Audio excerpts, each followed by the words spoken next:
Hello everyone and welcome to the tutorial of Ironflight. I'll be as brief as possible, but I do want to be thorough enough that everyone has a clear understanding of the rules here. So before I dive into the actual gameplay, I want to set some of these things aside as not everything is set up as it's supposed to be, but I wanted to highlight them as they come in the tin here, and that's also set to the side. First and foremost, you're going to have a quick little flight log here elaborating on the backstory of who you are and what you're attempting to do. And then there's a packing list as well, since we've really crammed as much as we can into this game. So I'll set that aside for now. I've also set aside the runway cards, which is duplicative of the mat here. So if you don't have the mat, you can still fully play the game. In fact, speaking to that, the mat is entirely optional. It does help to categorize certain components and maybe give some ease to picking up pieces, but ultimately this can be played on any flat surface, and it even elaborates on the rules. You could set it up really however you want, but we recommend some sort of HUD along the bottom with your meters and your character and your wanted poster. You want to have the decks shuffled and categorized off to the side. You want to have chits and cubes off to the side, and you want to have the plane and the runway tucked away but able to be accessed for phase 2. And so again, the mat is optional. It does add some atmosphere to the game here, but it does not need to be purchased in order to experience Ironflight.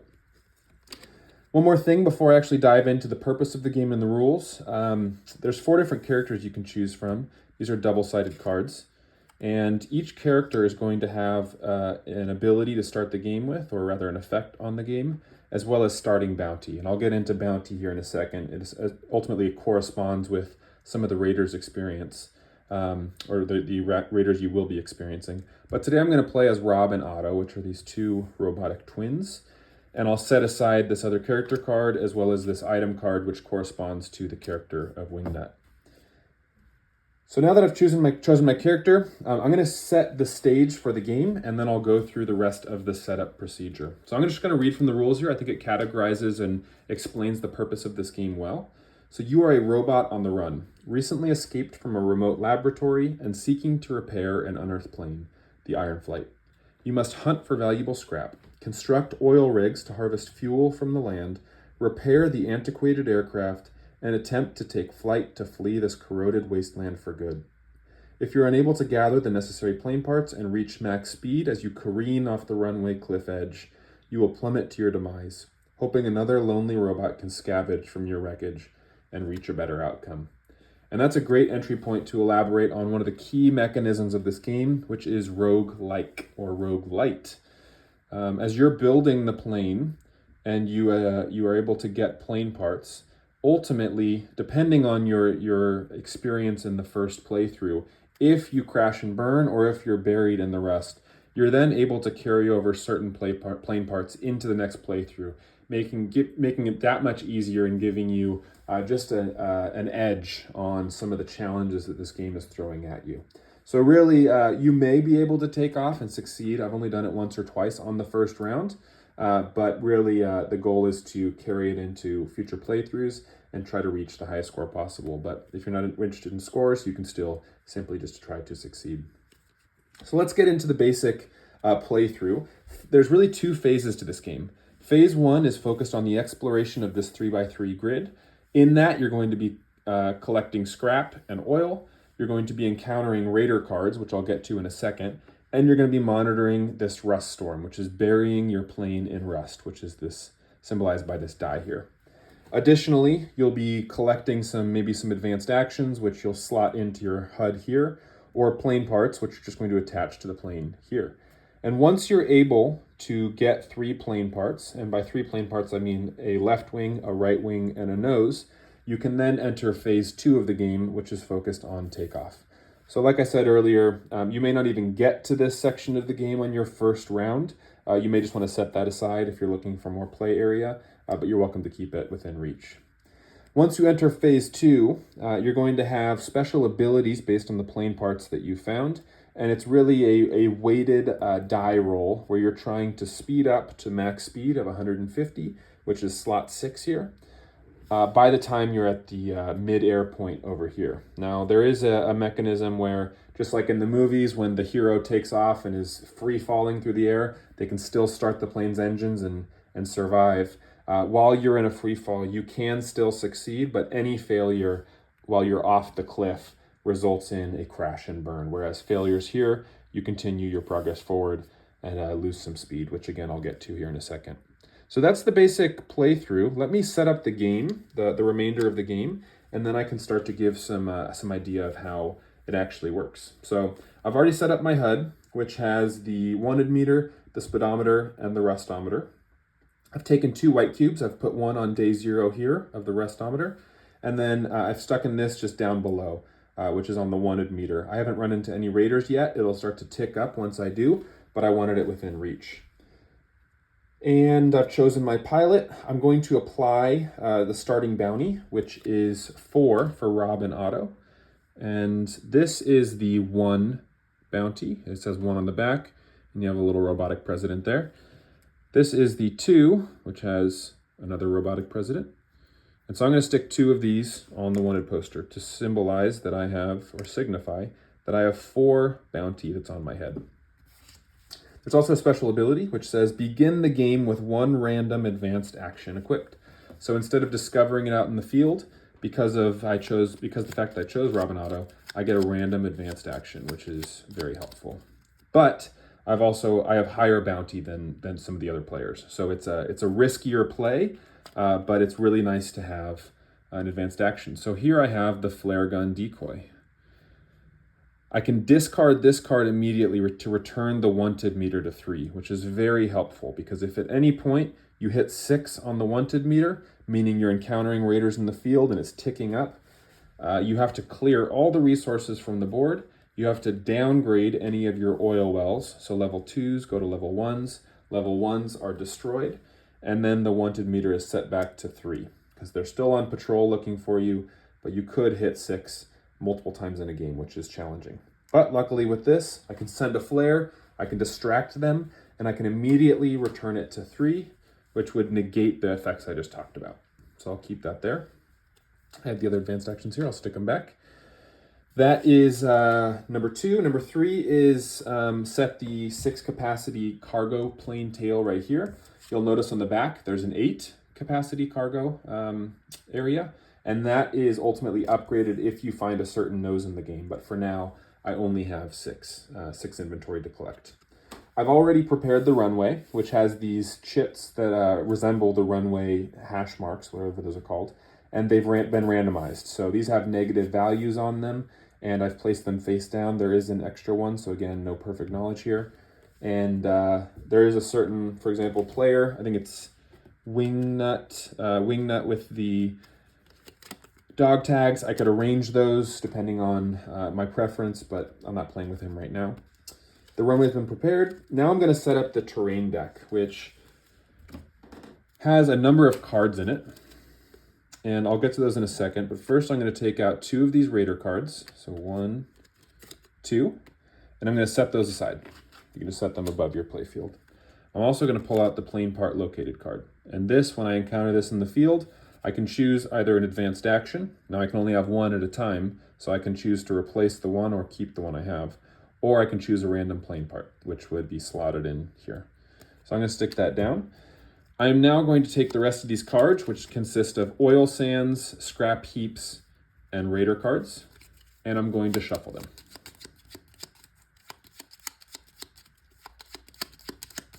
Now I'm going to take 1 random card, and I'm going to stick it out of play for the entire game. So I now no longer know how many raiders are in this deck. I'll take the new part card, and I'll shuffle it back in, because I obviously need that. I'm going to keep the 2 raider cards I set aside out, because that's really going to be dictated when they're added in based on the amount of bounty I have, which I'll explain that right now. So as you're encountering raiders in the field, it's going to add bounty to the poster. And once I cross 5, I have to add one of those raider cards into the deck. Once I cross 10, I add the second one in. So it's a way to show that they're looking for you more adamantly, the more bounty that's on your head. So these have been shuffled. I've shuffled the advanced action deck. I've shuffled the plane parts, and they're set to the side ready to go. So like I said, phase 1 is really focused on the exploration, where I'll be looking for scrap and oil. I'll be building oil wells. I'll be ideally avoiding raiders and monitoring the rust storm. And then phase 2 is focused on takeoff. So Just to get into phase 1 in a little bit more depth, phase 1 follows 3 cycles throughout the day, and you can see days are the way you're tracking the progress in the game. So during the day portion of day 0, I'll be exploring and pushing my luck as far as I want. During the dusk cycle, I'll be collecting any resources that are out there that I want, discarding any that don't fit into my inventory. I can then spend those resources immediately. And for scrap, I can build oil wells, or I can upgrade oil wells. For oil, I can remove the rust from my engines by turning my engines over. And then you go into the night section, which is the rust storm kicks up. The rustometer is going to go up by 1. It's going to add some rust to my plane. And then the whole board is going to get scrambled, except for any that have an oil well on them, because those act as a beacon of hope out in the wasteland as you look out from your plane. You wake up in the morning and you're back to day portion of day 1. So let's do a quick little playthrough of that so you can understand the rules. And I'll give just an example here. So it's currently day 0. I have no wanted on me because it's obviously the beginning of the game. I have 4 bounty on my head. And let's shuffle these one more time and start to explore, which is as simple as reveal a card face up. Great. Scrap heap. So that's going to immediately produce 2. Oil sands. I can build an oil well there to pull some of the oil out of the ground, but I have to wait until dusk to begin building. I'm going to keep exploring. Here's another oil sands. I really want to try to find a plane part, so I'm going to push a little further. Wow, a lot of oil. I need some scrap. It costs 3 scrap to build a single well. So at minimum, I want to try to leave the day with 3 scrap. Oh, great. New part located. So let me stick these down for a second. Now, when it says new part located, I have 2 options. I can choose an advanced action to replace this one, or if I wasn't Robin Otto, it would be my first advanced action, or I can choose a random plane part. I'm going to do a plane part because I like my flare gun decoy. Let's see what I got. All right, I got wing flaps. During escape, stalls are considered successes, and I'll get into the example of what that looks like during phase 2 here in a second. I'm going to stick this right on my plane, and so now I have 2 of 4 sections of my plane. Let's keep exploring, because I want to find 1 more scrap, ideally. There it is. But just for the case of an example, let's find a raider as well. So when a raider comes, I'm going to move up 1 on the wanted meter, and that means I add 1 bounty to my poster. Now we have a cascading effect. I just hit 5 on the wanted poster, and whenever I hit 5, I have to add in that additional raider card into the terrain deck. So they're looking for me more adamantly. And I chose a higher, riskier character, where I was only 1 away from adding that in. Some of the other characters have lower bounty, but I wanted to send it, and I wanted to get that advanced action. So at this point, I would say I'm done exploring for the day. I'm going to go into dusk. I'm going to collect the 3 scrap here. I'll stick it in my inventory. If I did have more than 6, I would immediately discard some, collect the others. I can also spend these, so I'm going to spend these 3, and I'm going to build an oil well. Oops, drop that, I'll get that later. Here is a level 1, which has +2. Here is a level 3, which has, level 2, which has +3. So I'm just building a level 1. I'm going to stick it on any of the oil sands of my choice. I'll stick it there. And now that is the end of the dusk cycle. I'll now go into nighttime or dark, and it's going to scramble the surrounding terrain as the rust storm kicks up. So I'll collect everything that doesn't have a well on it, and I'll stick it back in the terrain deck and shuffle it up. All of our progress has unfortunately been lost in the rust storm. Oops. I'm also going to tick my barometer up, my rustometer rather, by 1. And on day 1, I have to add 1 rust to my plane. Here's a great part to mention. This is tracking the rust that's in my engines and clogging my engines. In order to take off, I have to have 3 plane parts and get rid of the rust in my engines, unless I have a specific plane part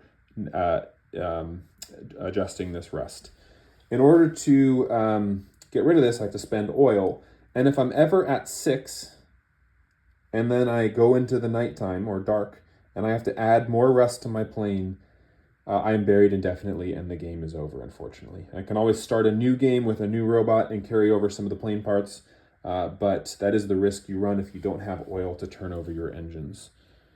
If, for example, I was at 5 and I happened to be in day 5 or 6 and I was adding 2 rust, I can only add 1 rust here, obviously, and so I would max out, and then the next day, if rust was added to this, I would be buried. It's not immediately buried from 5 to over.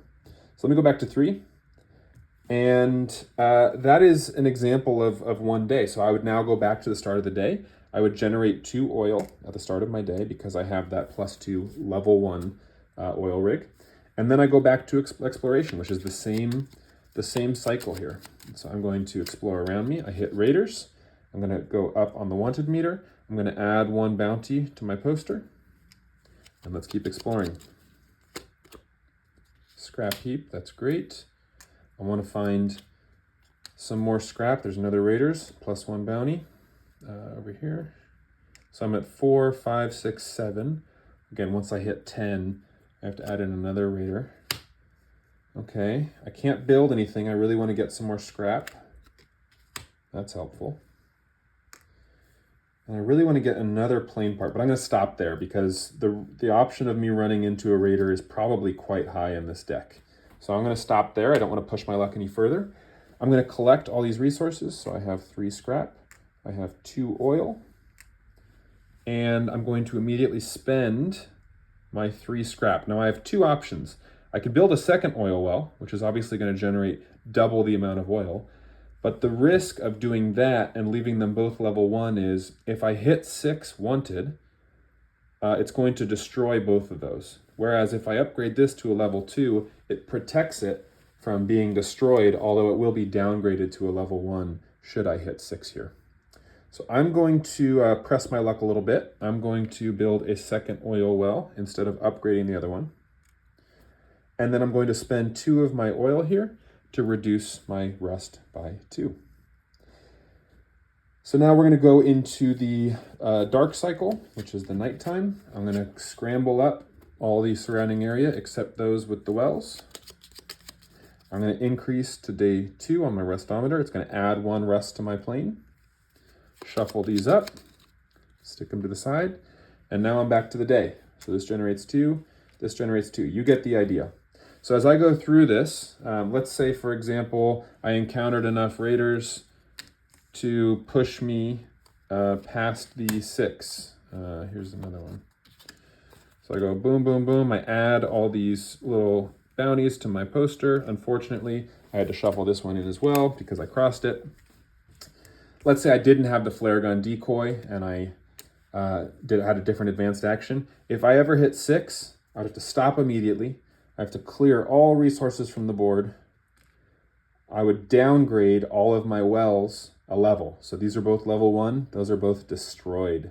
Whereas had I upgraded it to level 2, it would have gone back to level 1 and still existed. So that's the risk you run. Once you hit 6, you go back down to 3. 6 on the 1 meter, you go back down to 3 because they're still looking for you adamantly, and you're all that more closer to 6. So you go through that over and over until you're able to build an entire plane. So let's say I got a basic right wing, and I'll explain why it says basic there. And then I'll do max leg room as well, which allows me to increase the cargo hold to 8. So let's say at some point in the game, I got all of the plane parts, and all the plane parts meaning a left wing, right wing, and a nose, and I am able to take off. So I stop my day immediately. I go to dusk. I collect whatever resources I want. And let's say I, for example, had 4 oil or 5 oil and 2 scrap. I'm going to get rid of these out of the way.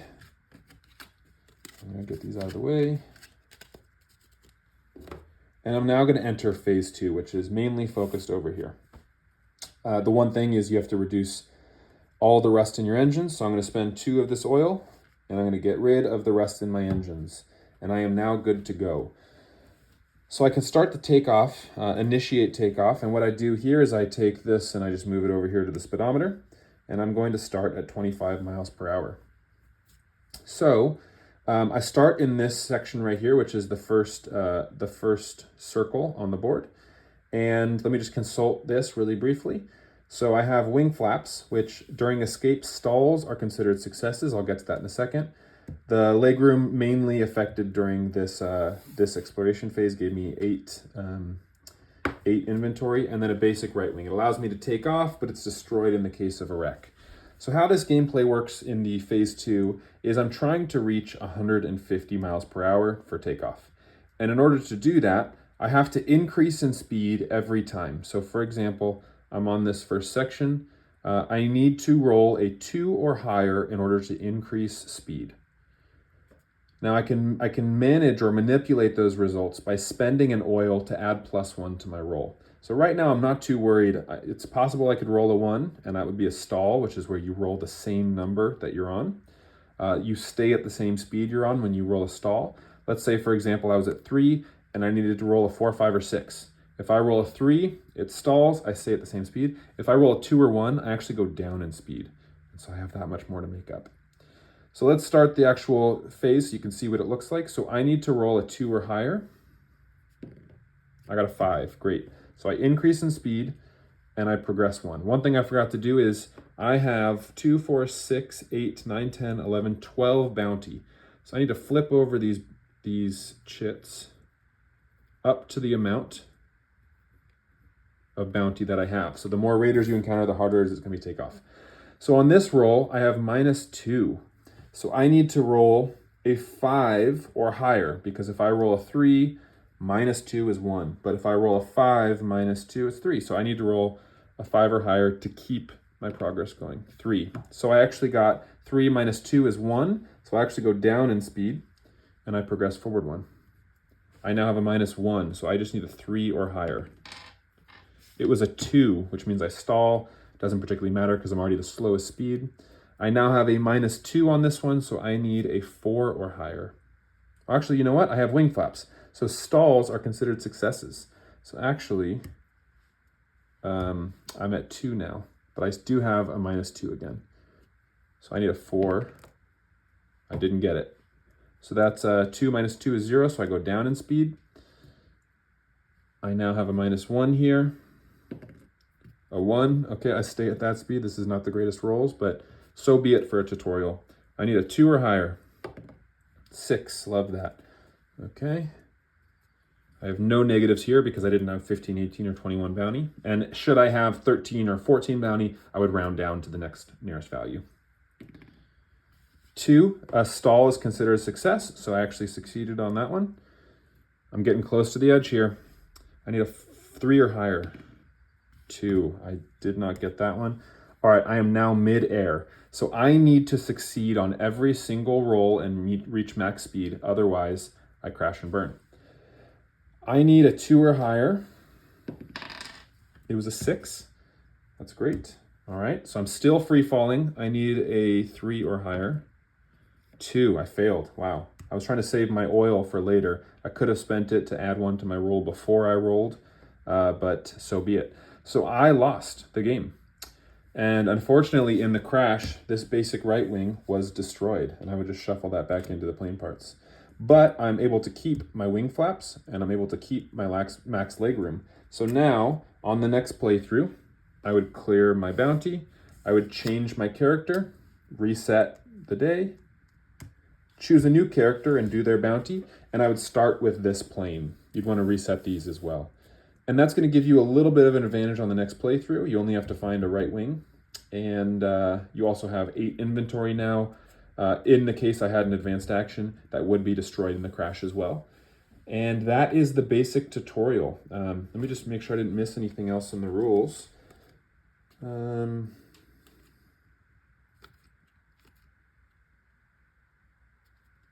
Oh, there's one more thing I should address, which is the scoring and rules reference. So if you succeed at the end of the game, you can then consult the following things and tally up your score. So plane part victory points. So each plane part has a victory point on it.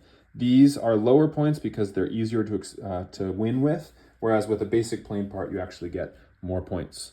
Number of oil rigs at takeoff, if you had level 1 or level 2, those correspond with points. Remaining resources in your cabin correspond with points. You tally up the runway and how many unflipped runway chits you have. You reduce your score by the amount of bounty on your poster. and then your number of attempts as well. So if I were to play this round and able to succeed, it would be my second attempt, which means I would reduce by the amount total. And so that's the basic tutorial. That's all in the rules. It's a little easier, obviously, to learn via video, but that is Ironflight in the fastest way possible. So thanks for attending. Thanks for watching, rather. And we hope you really enjoy this game.